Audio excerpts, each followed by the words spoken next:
Hi everyone, and welcome to my channel, and today I'll be reading a multi-character listener by me. So let's get into it. Todoroki Shoto. He had no idea why you came to his room at 3 in the morning, but he was not really going to object. Whatever it was that brought you here, it must have been truly serious. And so, he knew that he had to do something to be able to help you. Please come in, Lion. Are you alright? You don't look quite okay to me, he said. And he was correct. You looked shaken, pale, and very out of sorts. I'll be fine, I think, you said.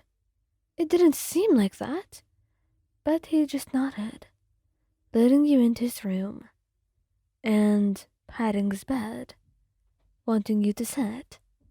After a few minutes passed, you held his hands gently within your own. Thank you, Shoto. I appreciate this. I had a nightmare. That's why I came here. I hope I'm not bothering you or anything, Shoto. He took your hand in his own, kissing it gently. It's alright. You're not bothering me at all. Please don't concern yourself. Now, would you like to sleep? Or do you just want to sit here? Whatever you want to do, I'll do my best to make you happy. You smiled at him. Despite him being shy all the time and being rather nervous, he was a good friend and a good partner, and he always did his best to ensure your happiness. It was something you were quite grateful for, and you knew were the best thing you could ever want, and now you had it with him. No, I'm not sure really if I want to sleep, but could we at least cuddle? It's something that I feel like I need more, you say, and he does not disagree. Cuddling was always a good thing, especially when he was able to offer it at this time, and when it would make you feel better. He hated seeing you afraid, so as he wrapped his arms around you and pulled you close, he just stroked your hair gently, looking at you.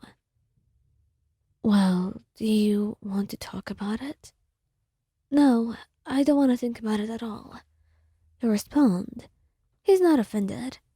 He knows that your nightmares can be quite freaky at times, and sometimes the best way to cope with such things was not bring them up, and just ignore them until they faded to the back of your mind. And if that was the way that made you comfortable most, then that was what you were going to do.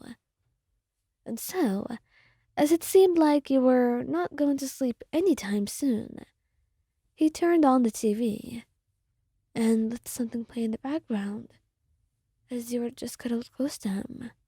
Tired, yes, but unable to sleep yet. But soon enough, all the unwillingness and fear had faded away as you were in his arms now. The safety of you being there, lulling you to sleep, along with the initial tiredness. It was, after all, very late in the night, and Todoroki was going to do his best to make sure that you would always feel safe with him. Bakugou Katsuki. Katsuki actually was a little bit surprised and disturbed at first when he heard the knock on the door, and he was prepared to give an earful of yelling once he found out who was behind it. And he actually did not expect it to be you. That was why he paused amidst his own words when he opened the door and saw your face outside. Really now, what brings you here, Ryan? It's a little bit late for this. Katsuki, I really need to be with you right now. I'm scared, you said, holding his hand, and he sighed. There's no reason for you to be scared. Just come in. What is it? What happened? I had a nightmare, Katsuki, and I haven't been able to rest or sleep afterwards. I really didn't want to bother you so late at night, but I felt like I had no choice. You said, and it was true. You felt like you were trapped and had no idea what to do, and going to him was the only way that you knew how to deal with this, without ruining things for yourself. And so, as you held his hand in your own, you were brought to his bed, as he hugged you gently. "It's all right now. You'll be fine, I promise." And you could almost smile at the way that he was being. It was so unlike him, and yet you trusted him nonetheless. He loved you, just as much as you loved him, and the trust between you two was something indestructible. You struggled a lot with many things, and so did he, but when you needed it most, he was by your side. And right now, as you settled in his arms, you smiled. "Thank you. Thank you so much. I needed you in a way that I wasn't sure you would be there for me, because, well, first off, you value your sleep time. That's one thing. And also, I didn't want to bother you, Katsuki. I don't want to be a burden to you," you said. And he never wanted you to think that about yourself. He may be rough on the outside, but truly, he never thought of you that way.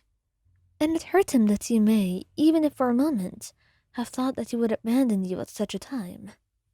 But right now was a time to fix this, and to make those thoughts go away. And as he kissed you gently, you wrapped your arms around him tighter. "I'm so happy to have you. Thank you. I mean it. You are my world, Katsuki, and I'm sorry if I doubted going to you. I mean, I did, but it's fine now. Now you know that no sleep is going to hold me away from you. I may be difficult sometimes, and I'm not affectionate like most partners are, but that doesn't mean I love you less. You're still so important to me, Ryan. So please, don't go doubting that." You nodded, hugging him tighter, and closed your eyes as you settled against his chest. Right now, all you needed was the warmth of him next to you, and the comfort of being there with him, and knowing that he loves you. It was all that you had wanted. This comfort and safety, the sound of his heartbeat, and the warmth of his body, taking you away from the place that you were in your own mind, to somewhere much more comfortable, somewhere a lot safer, with him and you, and no one else in the world, and no fear tearing you away from your sleep.